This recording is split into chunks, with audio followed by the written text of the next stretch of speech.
Good morning. It's great to see such a chatty bunch. Good morning. Yeah, I think we have solved more or less the technical problems up here, so it's wonderful to welcome Dr. Bird to the Center as an associate fellow. He will talk about his documentary filmmaking, exploring the cultural memory of the world wars through art-based inquiry. Peter and I joked before whether you will switch your topic, talk about the Speaker of the House, and you might see how your memory is being debated in very controversial ways in different ways. But let me, before I start off introducing you more fully, could you go to the next slide, please? Underline that the Center we acknowledge and respect the Lekwungen, Songs and Esquimalt peoples on whose traditional territory the university stands, and the Lekwungen, the San peoples whose traditional relation with the land continues to this day. And in light of this land acknowledgement, one of the things that we do here at the center is to look at history and how it plays out in the contemporary world, legacy of colonialism that will be part of what you're going to tell us, but also the European context. How do you appropriately deal with past injustices, and how do you commemorate them in a fruitful and respectful manner? And in this vein, let me introduce Geoff. Some of you might have met Geoff in the past.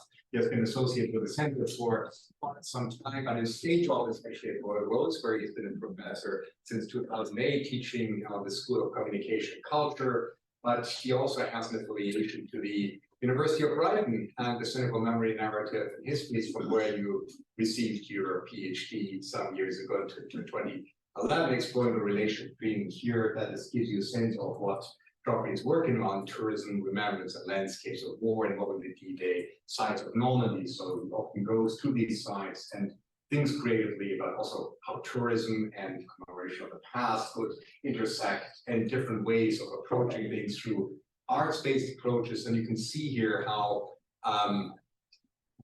we were joking about the 35 documentaries. We will only get a lens into those, but you have worked a lot with films to think about the past and documentary commemoration of the past.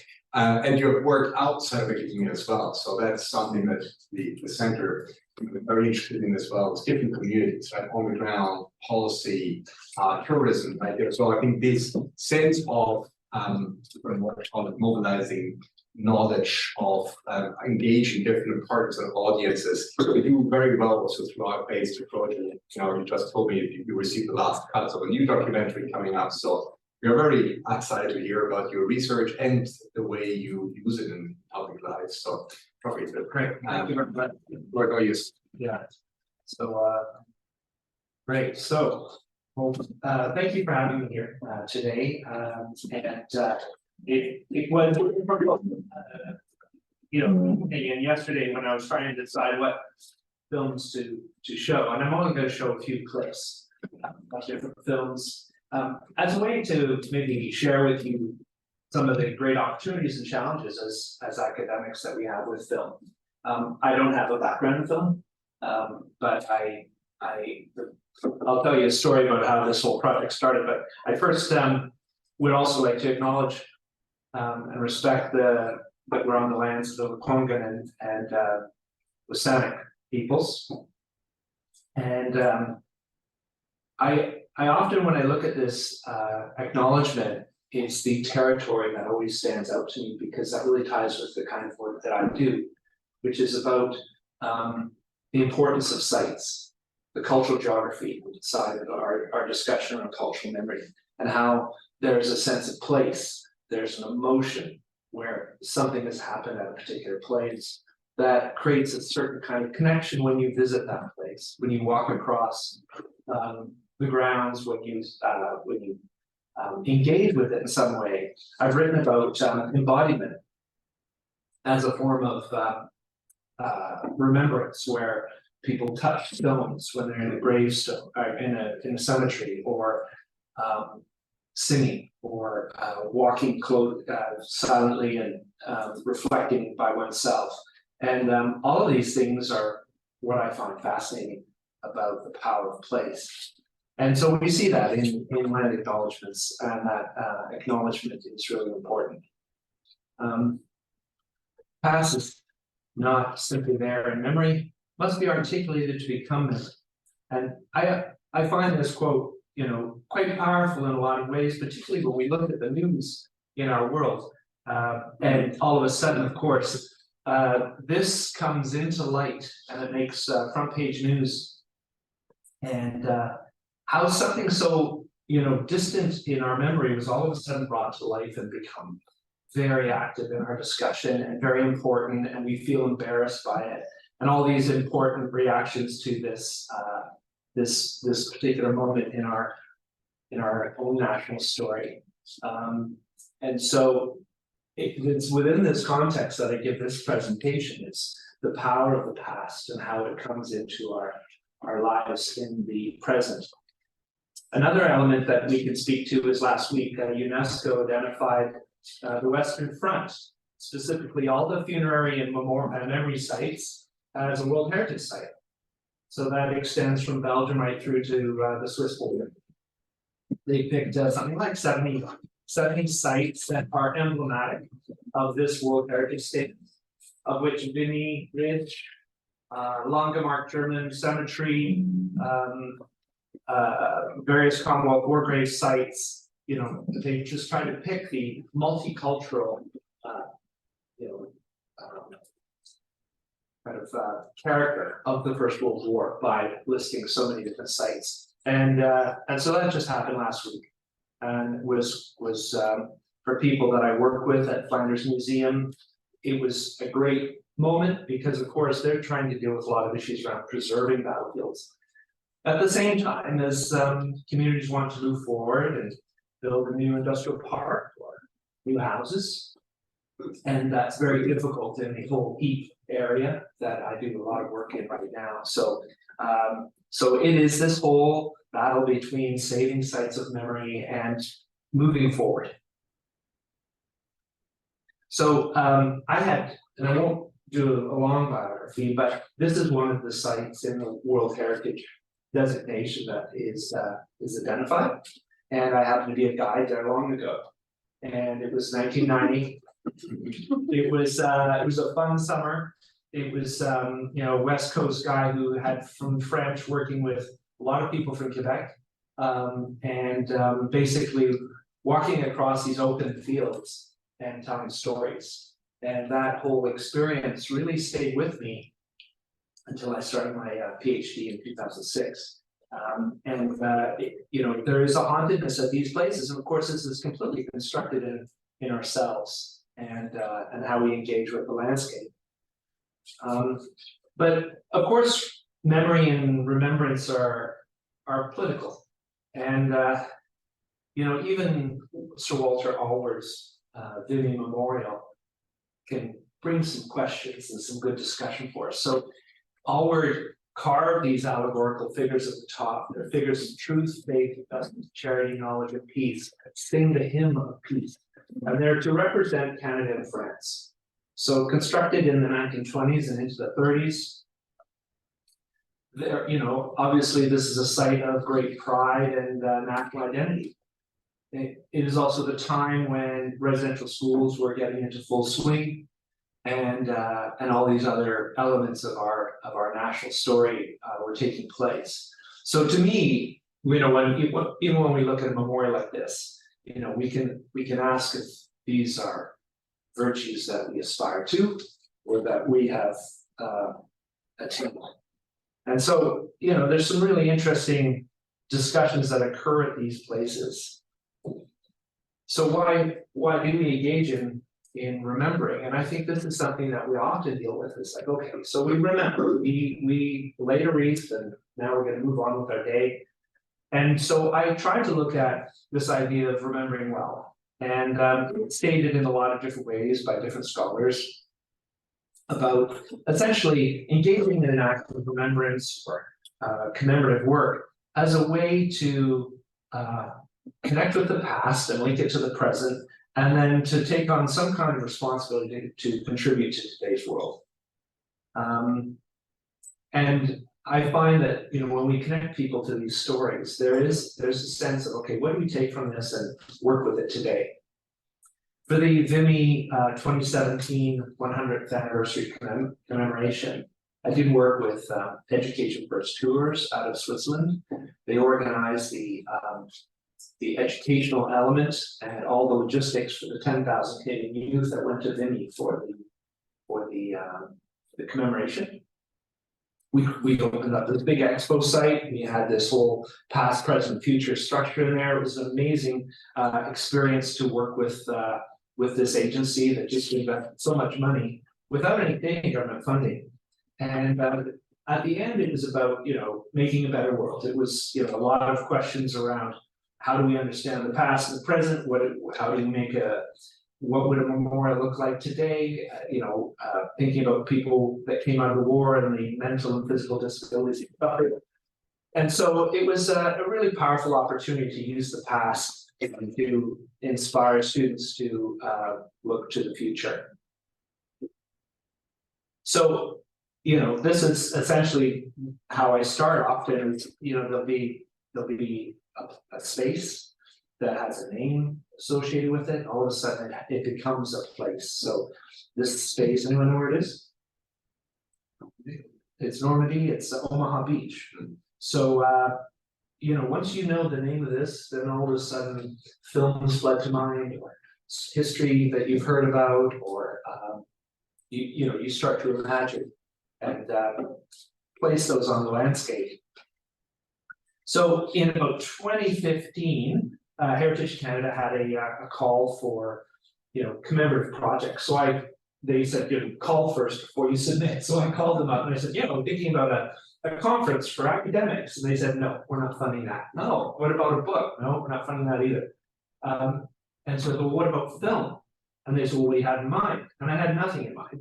And so I said, well, what about one First World War film and one Second World War film per province, so 20 films. What about that? Yeah, sounded great. So off to the races. And so there's a first set of these, that makes up the bulk of my work, is these 27 short films, anywhere from 5 to 9 minutes. And we did try to break it across the entire country. We tried to have Indigenous stories. We had tried to speak to different gender experiences in the war. And so we'll see a few of those in a moment. This is the website that you can go to and see all of these different films. And of course, that was just kind of a game of quantity in a way. I think they still hold resonance, these films. And I'm just going to show a few of you the kinds of topics that we covered. I'm also going to talk about, in addition to the opportunities, some of the challenges that we had along the way. So I always find powerful these sites that once existed and that we don't typically have very much of a memory of. So, William Head Institution, right after the Liberals won in 2015 or so. We were able to call out Corrections Canada and say, can we come for a visit and look at the war graves at William Head, as well as tell the Chinese labor corps story, because there was a librarian there that had done all this work. So we did that, and we came up with quite a fascinating story and linked it to the experience of the inmates at the institution as well. So that was quite a thought-provoking piece. Of course, we covered Japanese Canadian internment, and so there's an example of the civilian side of stories that we spoke to. Mary Kitagawa and the Nikkei Institute for this particular piece. Ukrainian internment in the First World War, a story that we may not know a lot about, but an example of the kinds of politics of remembrance. So what I try to do is I pick a site of memory, I find a guardian of remembrance. We're not trying to find necessarily a history professor to tell a story. Usually it's someone local who has a great investment in these stories. And so it could be of any walk of life.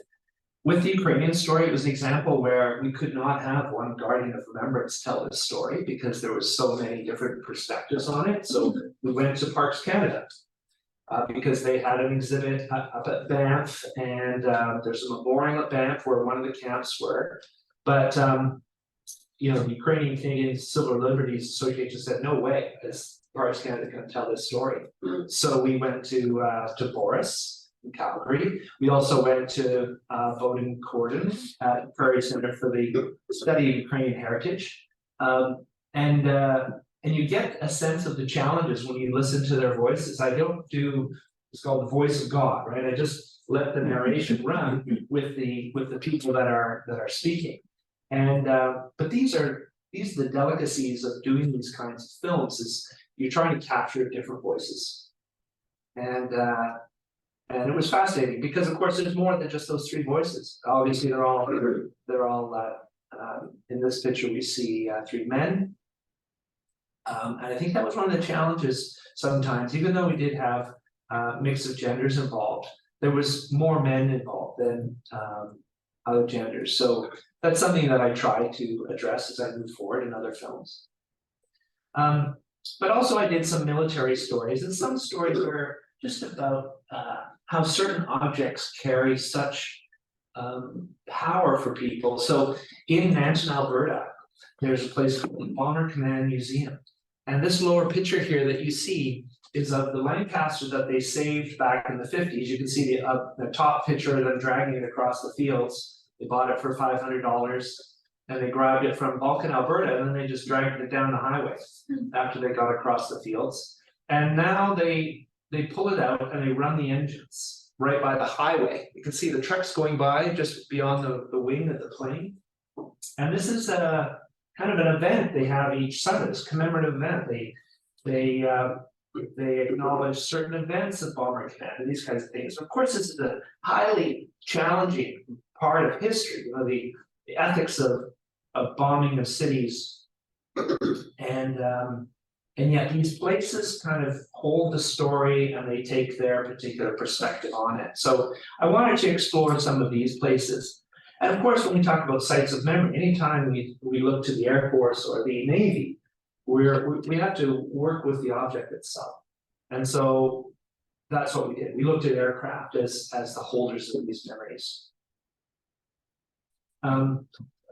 In 2015, we still had a good amount of veterans around. So I was able to speak to people like Rose Wilkinson, who was able to speak about her experience with the Canadian Women's Army Corps. Fascinating story, just about how joining up in the service, she was 18 and had to be older than that, but she rejigged her identification and went in and left this little farm that she was on and got into the Women's Army Corps. And she says at the end, she says, I never went back to the farm, you know, and you really get a sense of how this experience of being with the Women's Army Corps changed her life. And so these are little vignettes. I call them vignettes. You know, it runs 7 minutes. It tells a story of one person as a way to speak to the larger story. And when you place a number of these vignettes side by side, it begins to give you a sense of the scope and breadth, depth of impact that the wars, I focus on World War I and World War II, have had and continue to have on our lives.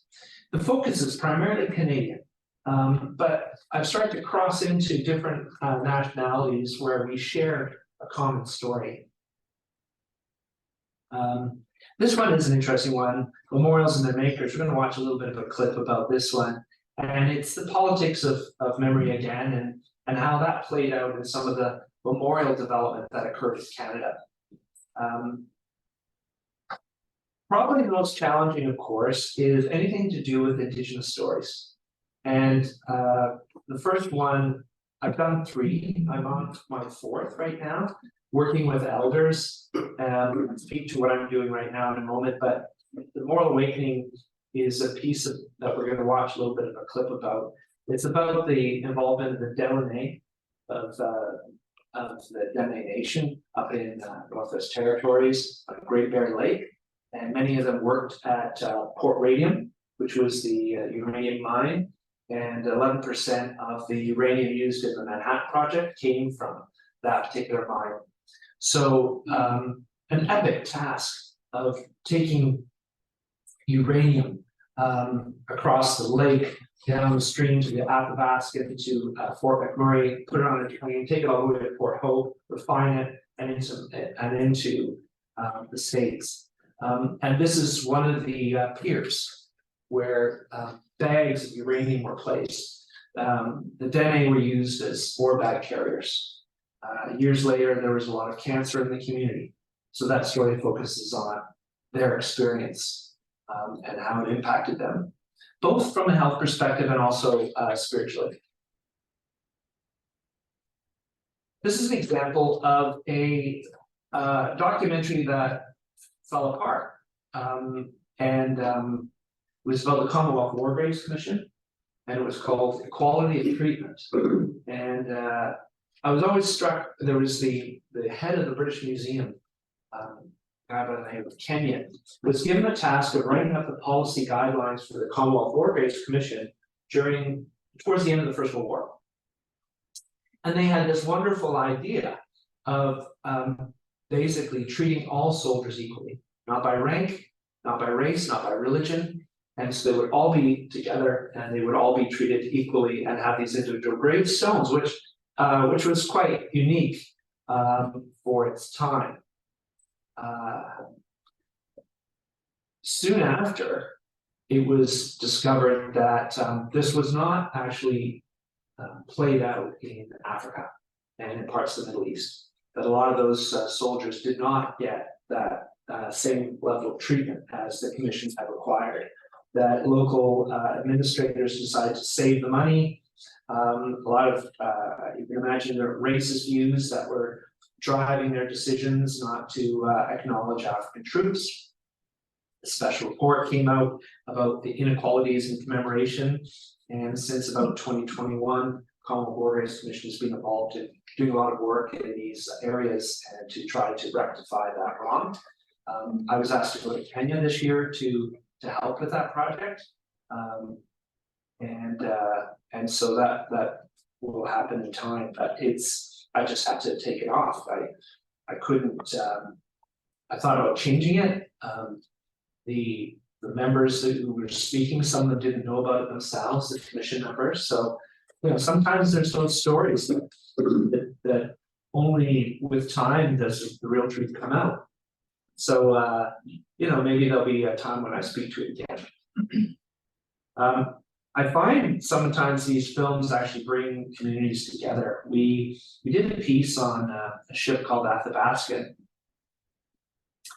And again, just as a side note, Athabascan, we have tribal class destroyers, and so I had to speak to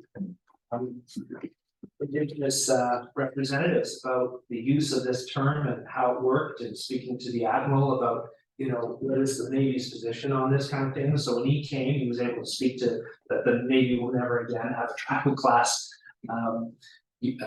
destroyer, and will not be using the terms this way again.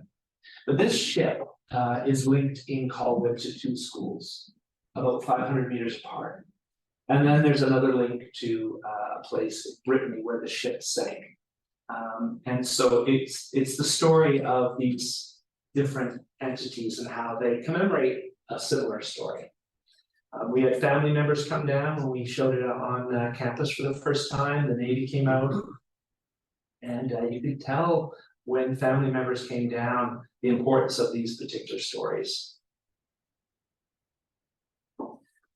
Recently, I started to take on things to do with nature and war memory. So, Trees of Remembrance. Has anyone seen that? It was on Czech TV. So we might watch a little bit of a clip of that. And that was a different approach. I typically don't have it as a war history. Typically, there's no sound of war at all in the films. And really, it's about the meaning people draw from these sites. And then the most recent one completed was Advocacy Garden that came out last year. And this one was again an effort to show the involvement of nature And it's a way for people to essentially work through the challenges that they have in life. Peggy and Nicholas Abakati, we'll watch a little bit of a clip of this. Peggy was interned in Shanghai during the war, Second World War, and Nicholas survived the 1918 invasion by the Bolsheviks in Georgia. And then after fighting for a few years, fled for France. His father was killed. He took his mother to France. Later, he joined the French army when the Nazis were going to invade and was taken prisoner. Their story is that they met once in the 1920s, and then they met again after the war and came to Victoria. So, you know, it's a story that is quite powerful in a lot of ways. And it's a different way to understand that place and the garden that they created. Just a couple more slides, and I'll actually, why don't we just have a look at some of these things right now. First one I'd like to show is this one about Mennonite conscientious objectives, and this was done in Saskatchewan. There's a few different characters involved, and they're quite interesting. You know, in the stories that they were telling, Leonard Dole and Abraham Lowen are the two people that we'll hear from. And I'm just going to run it. I just want to show this way of trying to capture the witness account. And you know, that's one of the challenges when we talk about memory is, you know, and I remember being you know, in a French town that was involved in, you know, essentially saving a lot of Jewish refugees that were on their way to Spain. And someone said, yeah, but your memory is not so sharp. And, you know, that happened, you know, 60 odd years ago. And, you know, is it exactly true what you're saying? All this kind of thing. So those are difficult discussions. And I would say border on some big ethical issues when you see that kind of confrontation between an academic and a witness. But we would just let them run with the story. So let's just do that. Let's see what they have to say. We had to accept that, and we got along fine. Guys that I grew up with, I've only had one person say that it was cowardly to stay home. One person.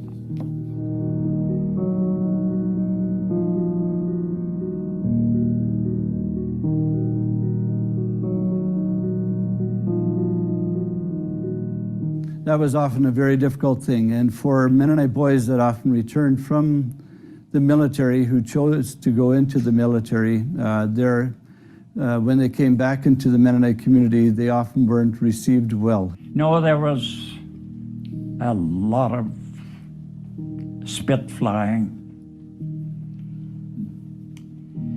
Some were praised for wearing the uniform. Others were literally spit upon. But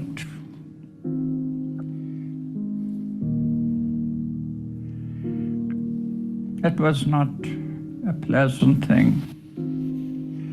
I did at one time consider going under the Red Cross. And but my dad was an old colony minister.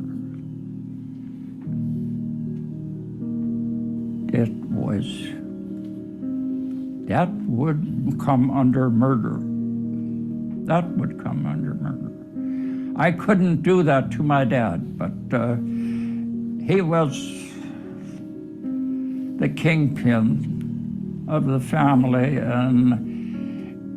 and still it wasn't only that I never feared him, but I had a lot of respect for him. In my book, he was wrong that I didn't go and work on the field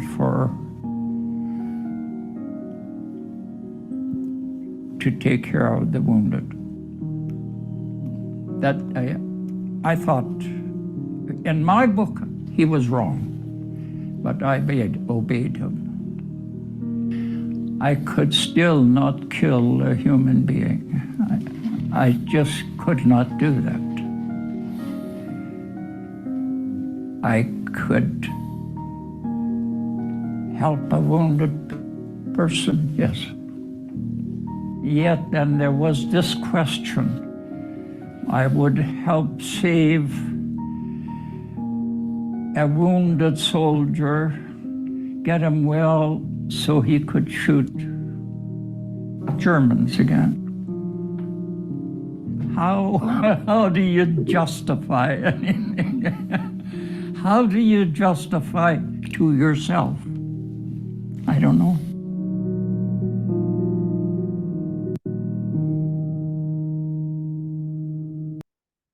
That's an example of the power of the witness voice. So this is the website itself with all these different stories in here. And the next one I want to show you is actually on a different site. It's called Moral Awakening. I'm just going to watch a portion of this and go to 536.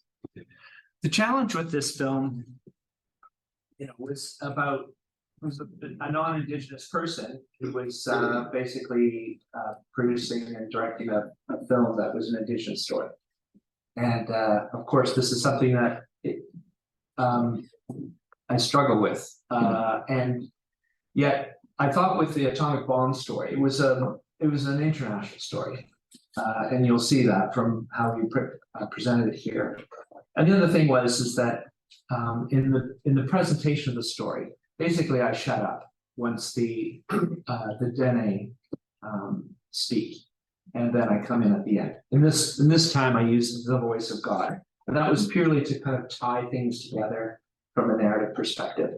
The story was really to be a story of the archives as a site of memory, that you could go to the archives and learn about a place called Port Radium, which no longer exists. There's no buildings there, there's just a sign. So how do there's no site of memory of that, So I thought, well, we go to the archives for a place that no longer exists. I went to the archives and realized that that everything's being scrubbed out of the archives. There's very little information you can find in the National Archives on Port Radium and what happened in those days. And so I thought, well, you have to go to Delaney, to the people that worked there, even though there's no one alive who worked in the Second World War. It's the descendants that we're learning from and speaking to.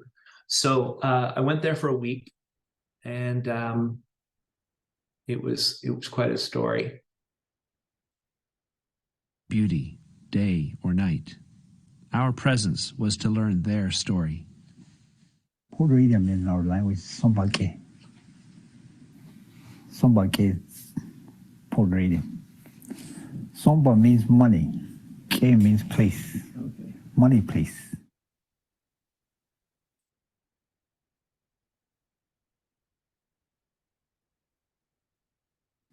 I lived here all my life, but I was also born on land. Would you feel comfortable going to Port Radium nowadays? No.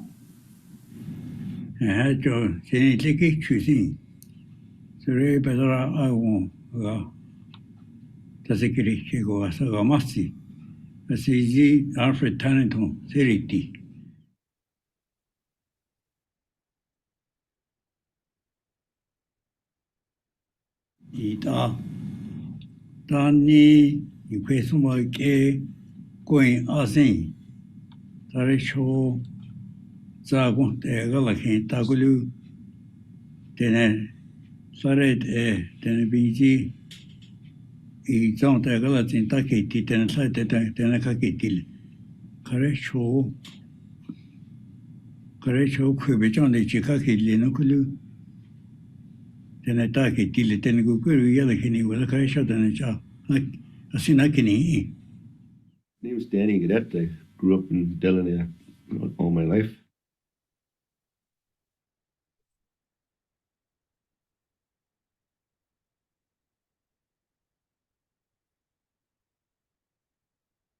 when you talk about legacies and stuff like that, I mean, I think one of them is that our people were never told about the dangers of being exposed to uranium. There's letters on file that the federal government knew back then that opening Port Radium was a huge health risk to anybody that operated or worked there.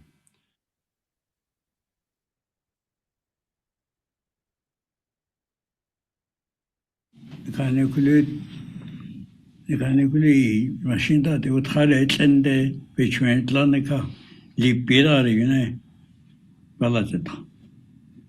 Yasi cha vega consida between Atlanta lo de libera. Nishin dekani tisi libera yune nazoi na yune nazonai. Big Greasy take it down. Big Greasy take it down. Oh, bark Big kind of dust lay, big kind of in his sin there, we go market the tinted and be easy who put. You're not an egg.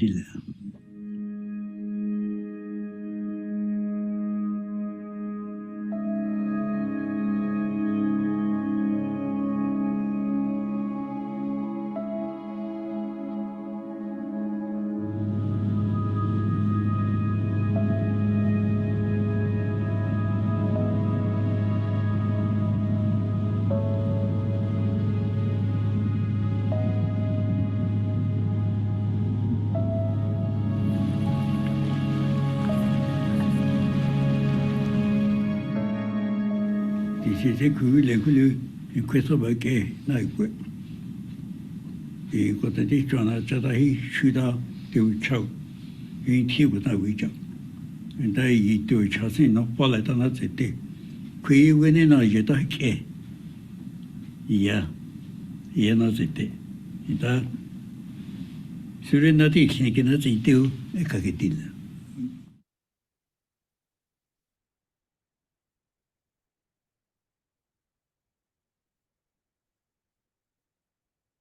A lot of our people that participated in carrying ore bags, living at the mines, or a lot of them died off, and they all died off with cancer.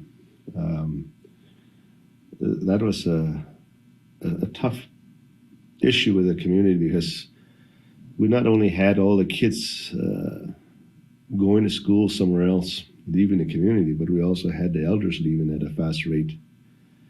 So it's almost like we didn't have any youth around the community as we grew up, but we also didn't have any elders because we were losing them so fast. I talked to some of the scientists about these sites. He said, privately telling me story, he says, don't go there. It's bad. Even though it's low level, it says that's the worst site you can be. And I told him to explain to me. Privately, the two are talking about it, and says, tell me what happens. And he said, if you go to these contaminated sites, you walk through them, you don't see this, whatever it is there. It says, it goes through your body, says, that radioactive waste. You don't see it, but it's there. It goes through your body, and then, he says, it would injure your blood cells. And then it would turn against itself. And in 10, 20 years, it would create tumors or cancer. And that's what happened.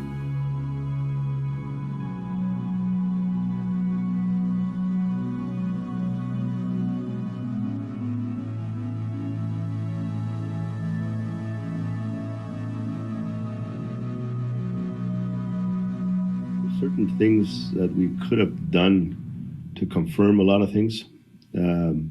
But some of these things we couldn't, go that far. The concern in the report was that the sample size wasn't large enough to understand what the trend was in terms of cancer. A lot of people were smoking, so they were saying, well, how do we see with a small population like this if it is indeed an effect from the mine or it's just a normal amount of cancer? In the community, they believe that they've had more than their fair share of cancer, And Morris himself, sadly, he just passed away 2 years ago. In addition to the health side, when you watch the rest of the film, and Alfred, he speaks to the sense of trauma associated with something coming from their land, their territory, that's used as a weapon that killed people on the other side of the planet that they don't even know. They have no battle with. And those kinds of things, I think, haunt the elders in a way. And in that way, it's quite a powerful story. I made this for the anniversary of Hiroshima a couple of years ago, and with Morris, got onto CBC and were able to do radio interviews and those kinds of things. And I was hoping that they would ask for something, right? Some kind of reconciliation in the form of maybe funding, health funding or something. But he said they just wanted an apology. And so many people were stepping forward to say, you could make more of this, make more of this. But it was really the community that wanted to decide their own journey as to what they do with this story. Because so many people not so many people, but there are a number of people that are saying, we just need to move on. We don't need to live this forever. So, can I interrupt you and just ask a question? Yeah, sure. When was the mine open and closed? The mine opened in the mid 30s, early 30s, and it closed in I think in the late 60s, early 70s even. 70s it was open. As a child, this is why I'm asking. As a child, I remember going fishing with my grandfather close to a mine in France. It was regular, and everybody knew that the surroundings were dangerous. And I was born in 1961, I'm talking 1965. There was enough research at the time in France to know that it was very poisonous. Yeah. See, this is the government had created a natural reserve around it, but nobody would ever go inside it. Well, the mine, as I say, was remediated in the early 2000s. There was this full-on report that was done, but there was really no strong conclusion. Happily, in recent years, in terms of the impact on the population, in recent years, we've had a new health investment in that area. But the story continues for a small community like Delaney, so far away. I'm going to just move.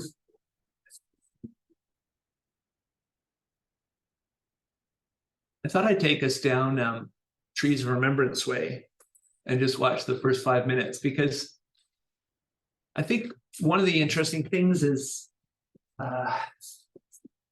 the style and tone that you want to convey in a film. Because of course, a film like Moral Awakening, it's very heavy. And so you're trying to make decisions about editing decisions. What are you leaving in? What are you taking out? Music. The archival imagery you're going to use. The extent of the introduction of the Indigenous elder, right? So like those can, when you're thinking about a 23-minute film, which is the length you need to get on Czech TV, if you have a long introduction, that's difficult to include in a film. So these are the kinds of decisions that you're making that are essentially, guiding the story in a way. So there's a lot of control definitely with the director and the editor in these films. But this one, this Trees of Remembrance, I wanted to also have stories that kind of inspire in a way. And so this is one that I think has that kind of power.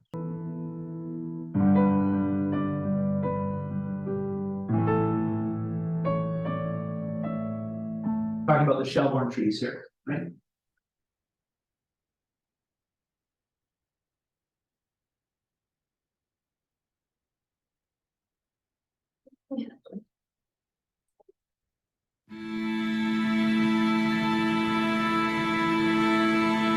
The trees were part of the fabric of the neighborhood. They were part of the landscape. They're just that formative landscape of our childhoods. We would be told the story about the trees and how each one had been planted for a soldier who did not come home. So that really stuck in my mind. It was very profound. I remember hearing the story, never forgot it. They just act as these beautiful, silent sentinels guarding Shelburne Street. They're really remarkable when you first meet them. Because they live much longer than we do, their meaning continues much longer than any one individual's contribution. The community went through this trauma, 1914 to 1918, and made a commitment through the planting of these trees, through the other memorials around the city, made a commitment to remember the sacrifice of these men and women. And I find it terribly sad that with only a few generations in between, that a community could forget that.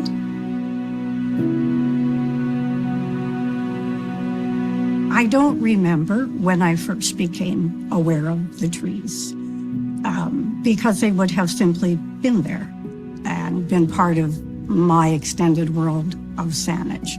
So I think what's easier for me to remember is how I felt as I watched some of my natural world disappearing.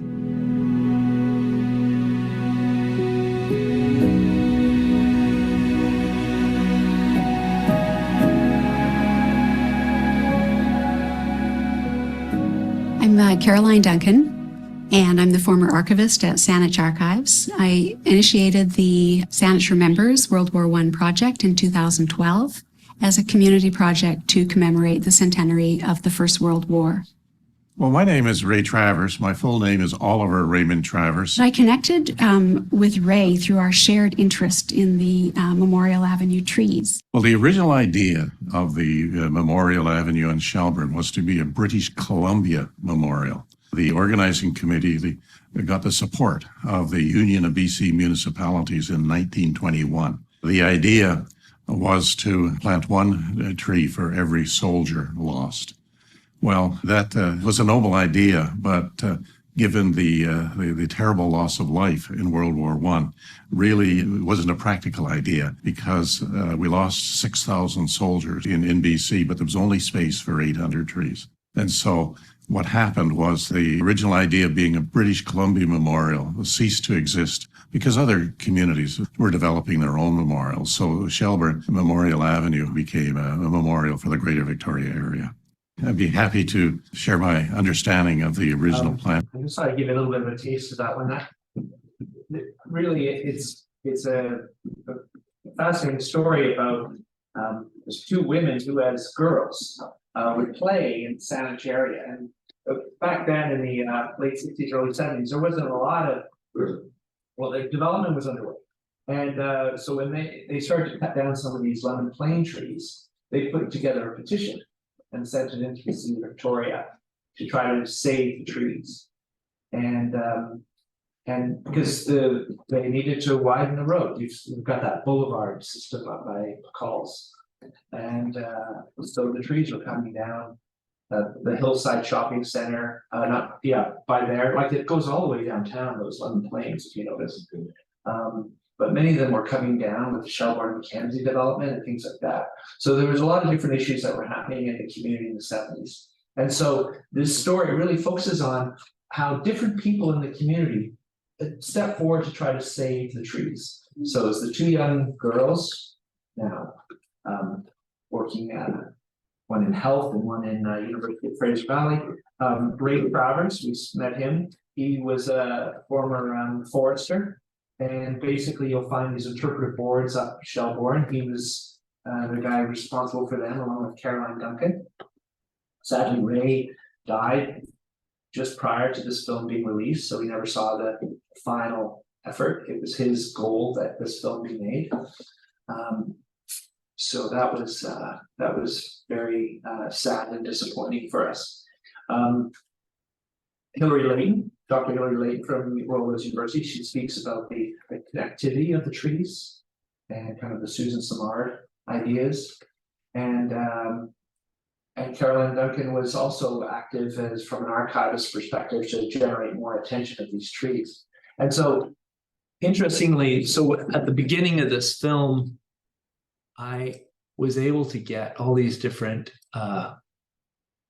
funding agencies. There's Firefighters Association, District of Saanich, Westfield is they own the Shelburne Mackenzie, or they used to.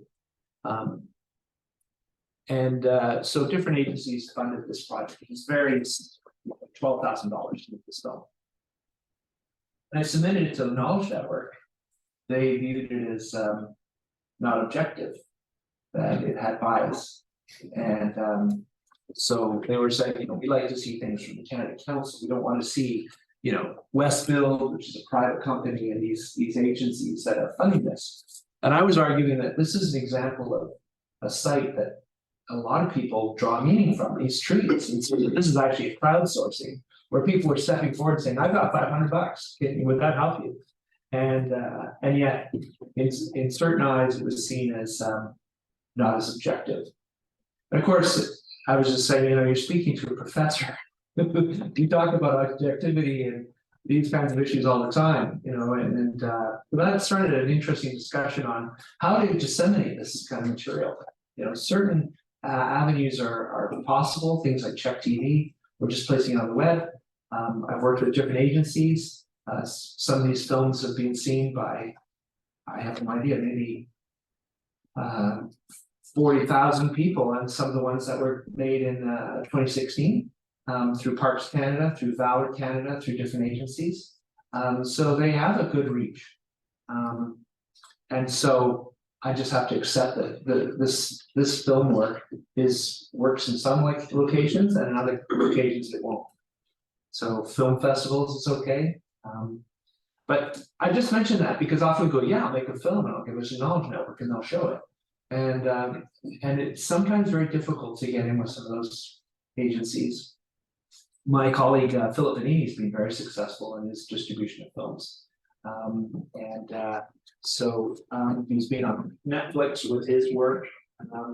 But it's a great way to reach audiences that don't normally engage with our research. And there's a lot of public involvement that I've been able to have over the years, where we've had public events, brought people together.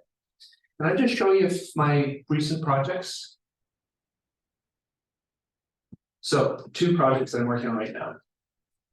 This is the story pole down at Newton. I'm working with Chief David Mungo Knox, who's the guardian of the pole and the descendant of Mungo Martin, and along with the Hunt family. This is a pole that was basically a project of Victoria Times to carve the tallest pole in the world, 1956. And in 1958, so it was raised in 56, 1958, this plaque was placed at the base. And as you can see, it's a language of a different time. It is essentially a plaque to Indigenous veterans, placed there by the BC Indian Arts and Welfare Society. I was just intrigued by that. I just thought, well, what's that? Why is that there? And what's the story here? And so we've used this as our gateway. This is the site of memory that starts us in a discussion around the experience of Indigenous veterans in the 50s. And so we found ourselves at Holton War Cemetery in Netherlands for the commemorative day in early May. And we filmed a particular grave site of an Indigenous soldier named Edward Underwood, Mavis Underwood's uncle. Anyone know Mavis? She's been involved with various projects. She's doing her PhD here. She's an elder in the Sayan Nation, and her father and her 2 uncles were involved with the Second World War. And so our story involves this pole, which was never intended as a war memorial. The plaque was placed on there in 58, generally forgotten. If you go to the Veterans Affairs Canada site, this is designated as a war memorial now. So it's also Kwagilth object, a pole that's on Songhees territory. It's got this plaque on it to provincial, Indigenous veterans. So it's very complicated to unpack. So we're working with the Underwood family to tell their story. And there's Mavis in the orange shirt with her two aunties, Bertha and Peggy. And the story is really about their brothers, Mavis's father and uncles. And that's the grave site of Edward there on the left. And so we're weaving together these different elements. And part of the story was, well, that story pole, it needs to come down because it's rotting. And so there was concerns like, well, what should we do? Should we speak about that and the future of memorialization for Indigenous veterans? So we came up with another idea for an Indigenous War Remembrance Education Toolkit. We received $10,000 from the Heritage BC. An agency called Memory Anchor came along, and that's a projection of the pole on a table. So I can do it with my phone. And we did this with Chief David Mungo Knox's approval. The idea is to include this in the education toolkit for Indigenous youth and elders. There's a Métis PhD student here named Kristen McLeod in the Indigenous Education Program that's developing that toolkit.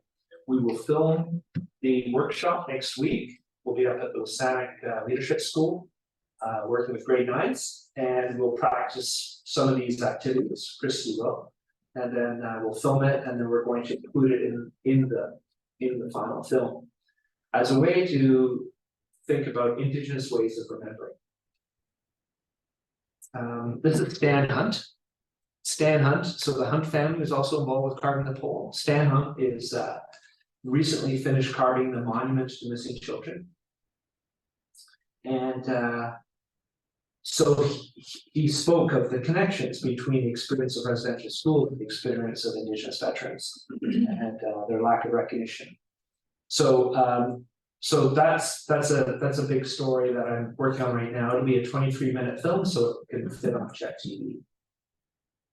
So you can imagine there's a lot of, as a non-Indigenous person, there's a lot of things that I'm trying to understand, learn about, negotiate in terms of the walk with the Underwood family, which is, Sayet. We're in Songhees territory with Butch Dick. We have an Indigenous archivist in Songhees. We have the Hunt family and the Mungo Knox family. So, there's a lot of different nations involved, and it's quite a challenging piece of work. And I just have to let the timeline take its own course. So I can speak to that if people are interested in discussing that. The other film is called Ways We Remember War, hopefully also completed by November. And it focuses on art, memorials, and pilgrimage to Belgium. It's specifically related to the Second Battle of Ypres in 1915, where the first gas attack occurred on April 22nd. So we took over.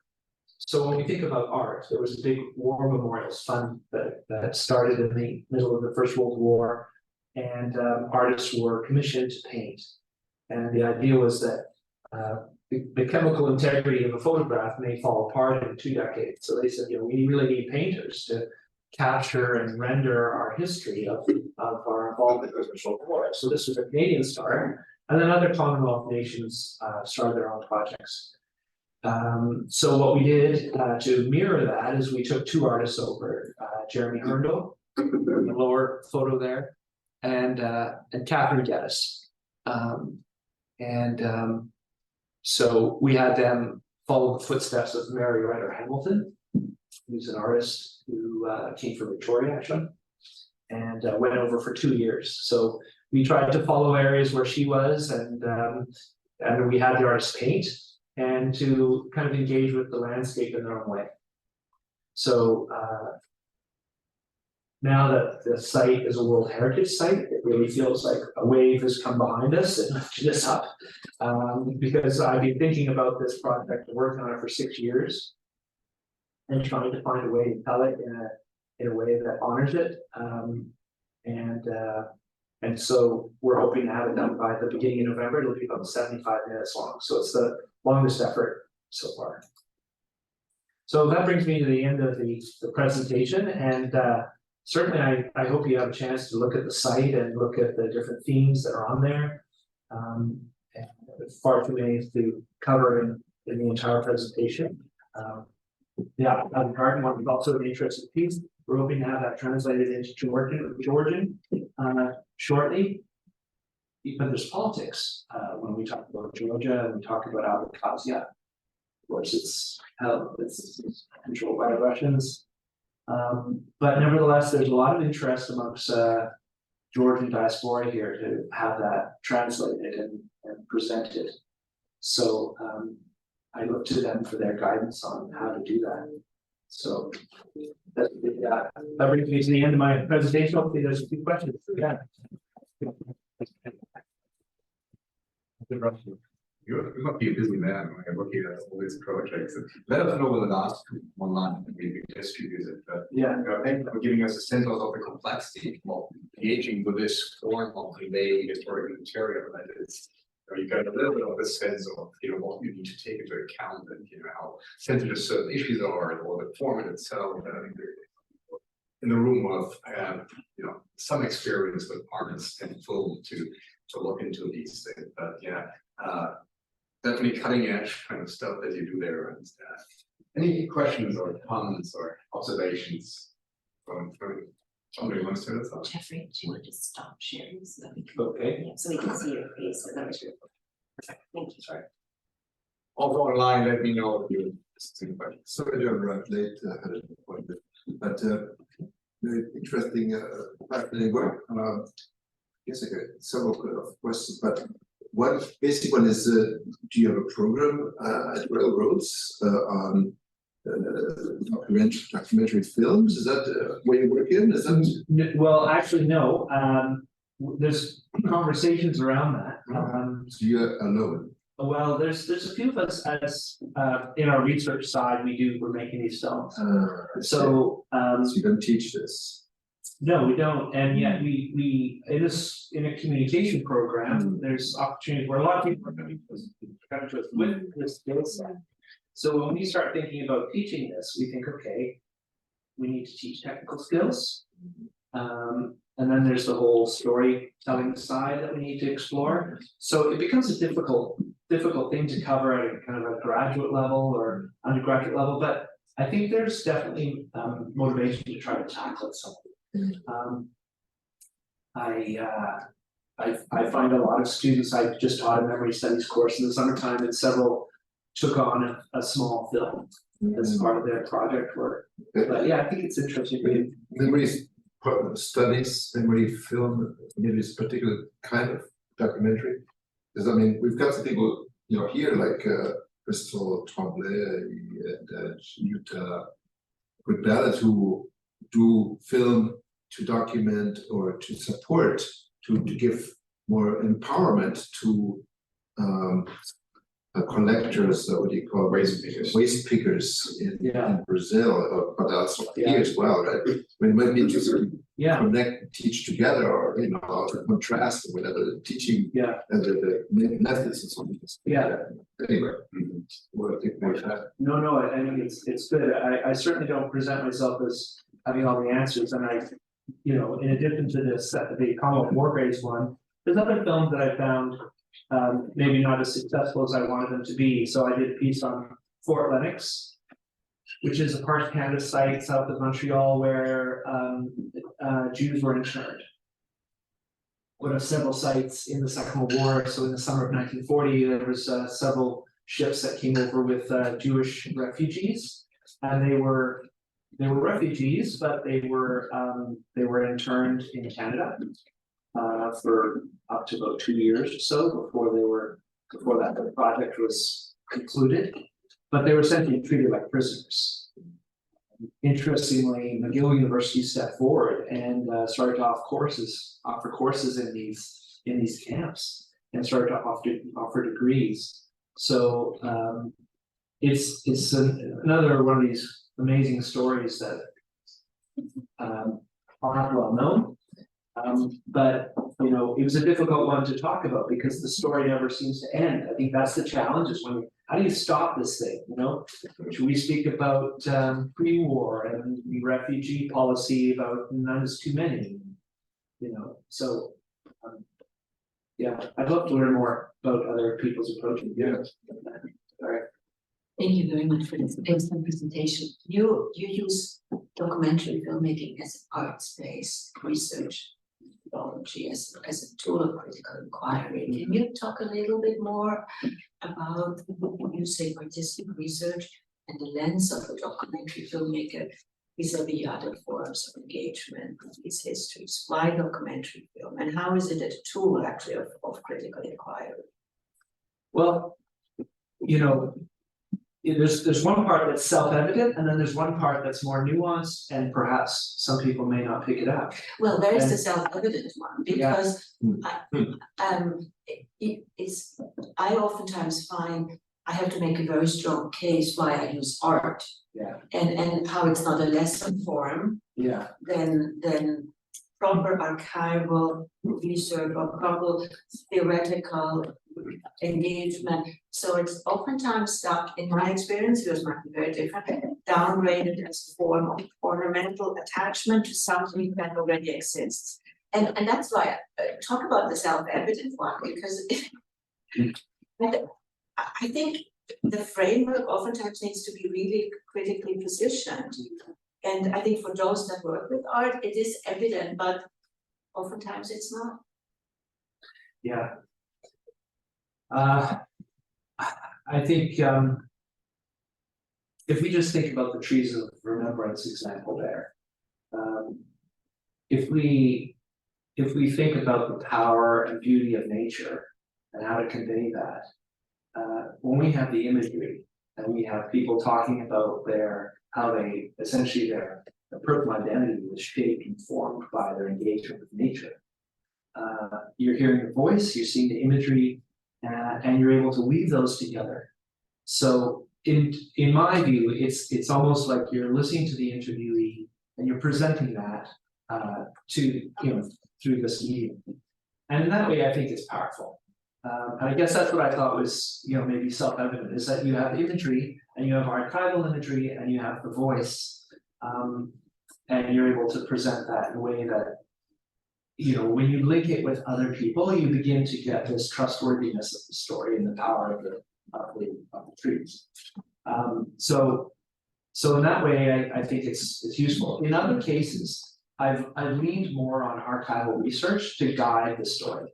So I've had different academics speak to their interpretation of monuments or art as a way to build out for the viewer how these different pieces are important and significant to how we understand the past.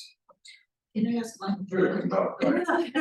How do you mentioned the fact that sometimes the oral history, the memory does not align with the historical record.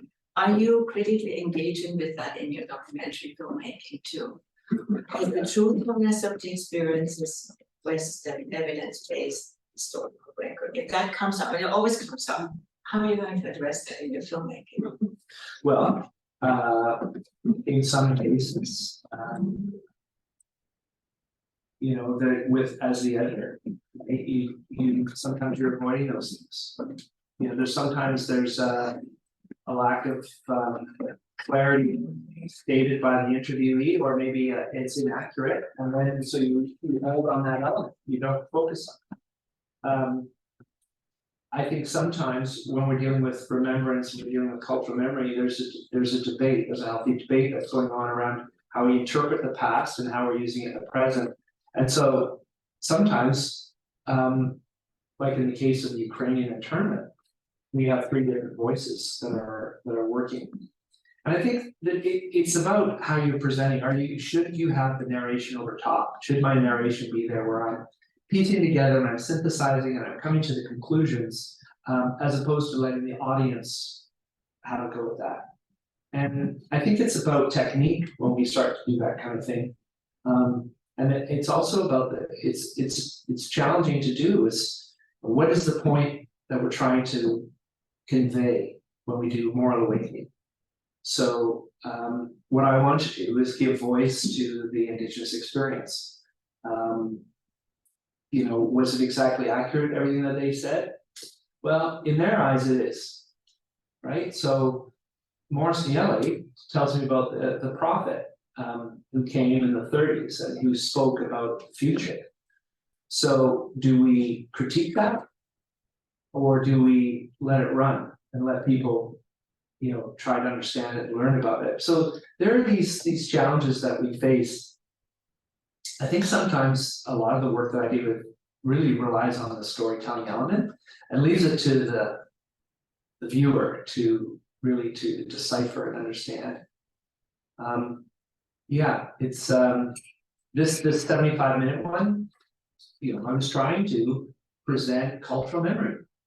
And so how do you cover that in 3 minutes at the beginning to give context to a 75-minute film, right? Like there's a lot of kind of that academic rigor and intensity and depth that simply cannot be covered in a film. So the film doesn't necessarily always represent the best way to go on every topic. So I think that is where we have to decide, you know, what is the limitation of these films? Yeah. Is that a good answer? Does that kind of touch the basis? Yeah, I'm sure there are no easy answers. Yeah, but I think it's wonderful to show us how you also struggle with the medium, right? And yeah, it's only the question that you deal with. But in a way, you were involved in the storytelling as well, indirectly, right? because there's a lot of people. So there's one called The Sniper from Rigolet, which is about Jack Shiwak, who's a sniper, Inuit, First World War. And you can hear in the voices of the family members, the descendants, a certain pride in Jack Shiwak. And we basically focused on their hunting experience. They would go out, they would have limited bullets. So every shot had to count when they were hunting seals. So Jack Shiwak leaves Rigolet, joins up with the Newfoundland Regiment, and becomes this famous sniper, dies in the war. And the community has this pride towards him. Well, others may say, well, wait a minute, he was killing people. Why are we celebrating this at all? Yet in the Indigenous setting, that way of life of being a good marksman is pretty important. So like there's a lot of judgments that can come to bear on these discussions. And you know, there's no easy way through them. Yeah. So I was wondering, you just mentioned briefly if you are using those movies in a university setting or not, and I didn't catch that. So do you show them at all? Yeah, I do. Yeah, we do show them with students. Yeah. I have a second question. You know, what is the feedback of the students and of your audience? Yes, you know, I understand that the art medium is different than academic, you know, talk or so, but we of course know the power of images, and we today, especially people use moving images constantly to educate ourselves. This must be very important. And well, there's a couple different, like the technical side, too long. You know, sometimes when students say this went on for like 7 minutes, you know, right? So there's those kinds of things where you're thinking, well, how am I going to accommodate you know, a shorter story? And I just kind of run with it. There's some people that may find that any history is too much. Right? So there's that kind of issue. The other one is some people say, well, this is an example of power. You are making decisions in your editing and directing as to what elements of the story you're telling, and in that way, you know, you're not there. There's a question of ethics. That was the harshest criticism I received. But that's always the case. Sorry to interrupt. It's always the case. Even if you're a historian looking through archives. Yeah, right. Yeah, so I think if we look I gave you those two extremes, right? Two negatives. But I think a lot of people find the stories interesting because it's like, I didn't know. And people will go and do their own search. You know, a film like Trees of Remembrance is basically to show that there's things that are around us that have these links to the war that we generally either never knew, but that are part of our lives. So they could be in the form of trees, they could be in the form of memorials, they could be in the form of the experience of certain people in the community. And so I think that's what students like is we're not talking about a battle, you know, except for the new one coming out. We're not talking about a specific battle and guys running and guns going on. We're talking about the experience that people had as a result of war, as opposed to the event itself. So, I mean, for instance, there's one that I did around Polish soldiers. It's called Training Polish Soldiers, quite an original title. But it was about a 6-minute piece about the area around St. Catharines, Ontario, where Polish men were brought in from the United States and across Canada and were trained up there to go overseas and fight with the French army. And there's a painting done of it's called Polish Bathers, of them swimming. And, you know, so it was a journey into interpretation to be at the site where they trained, where this painting had occurred, and then to go to the War Museum art vault to listen to the curator interpret the painting. And so in that way, it was revealing for a lot of people to think, wow, there's Polish guys that trained here and went over and this painting and the power of the painting and what it conveys, you know, it makes us think about war differently. So in that way, it was achieved. Could more have been achieved with the topic? Yeah. But that was what we achieved in 6 minutes. Yeah. Any other question? Still curious to find out about the arts-based research. Do you have a storyboard? Do you know where you're going, or you're using the process of documenting to lead you toward the result? You said one project fell apart, but I'm curious, and you answered you know exactly what you're going to do, who you're going to interview, or you say, well, it is expensive too. So that's sometimes that limits the possibility of using filming as a process-based work. But can you tell us a little bit? Yeah, well, I did, you know, I worked with grounded theory when I did my doctorate, so that kind of just to go to where things will emerge and it'll be great. And of course, as you say, it's an expensive thing you're doing. You don't understand exactly what it'll look like at the end, but sometimes there is that mix where you're not quite sure where this story is going to go until you dive into it even more, like the Mennonite story, for example.